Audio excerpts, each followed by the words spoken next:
pigeons for hours and hours, but I think that people are so accustomed to seeing them on the periphery as they kind of wander through their busy daily life that they don't really spend that much time looking at them.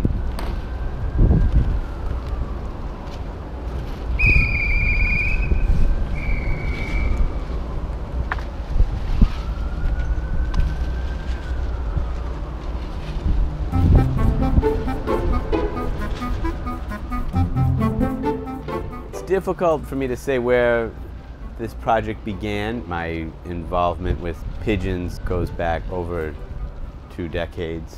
I began reading a lot about the military history of pigeons. Right here, beyond us, there was a massive island that no longer exists. That was a man-made island called Cobb Dock, and that was where the largest naval pigeon coop was, and where they would train pigeons that would go out on pretty much every naval vessel previous to the development of modern radios and whatnot.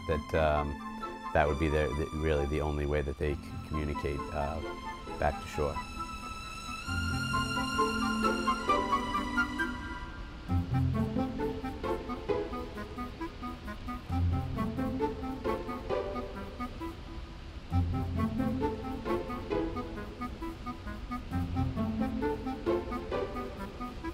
Definitely very important to me to do the project on a boat,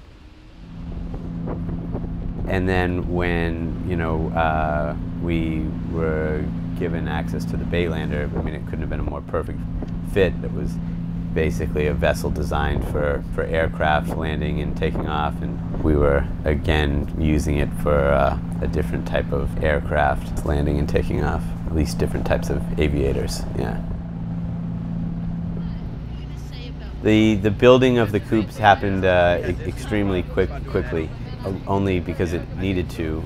It's 18 is following on Instagram. That might seem like you're on the prowl. That's 18. That's not sensitive. There's still a very specific set of building rules that are, obviously completely different than any other type of architecture, because they're very specific to making these birds as happy as possible, and these are things that have been honed in on and developed through trial and error over thousands and thousands of years.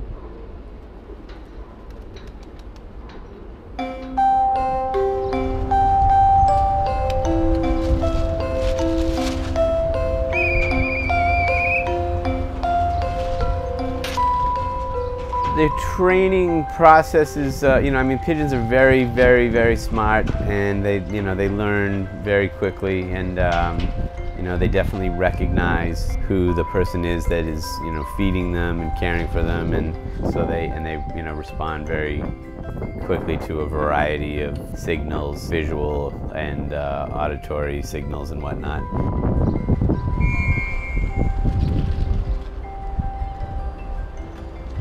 Typically, a lot of people in New York that have pigeons will usually focus in on 1 or 2 breeds, but on this project we have several different varieties. So there's rollers, there's tipplers, there's high flyers, there's homers, there's a variety of different fancy birds. Of course, there's New York flights, which is sort of the main, local breed of pigeon.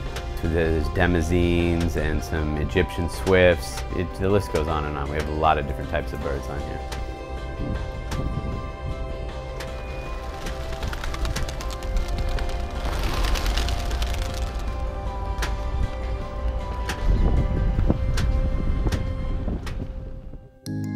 So when people arrive here, there will be just enough light left in the sky that they'll be able to clearly sort of see the boat and all of the birds clearly, and look at all of the different colors and types of bird.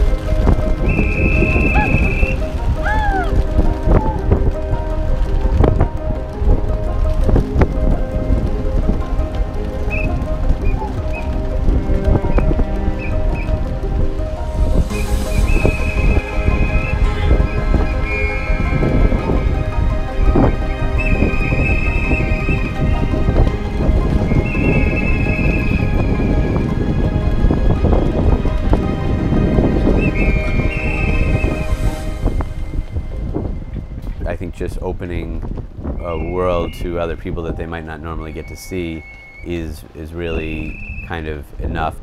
You know, with a lot of art, you know, you're really just providing this space sometimes for contemplation and to, you know, for a person to just kind of slow down and not be distracted by other things and have a moment to focus in on something. And ideally, I think that each individual has their own unique individual experience with it.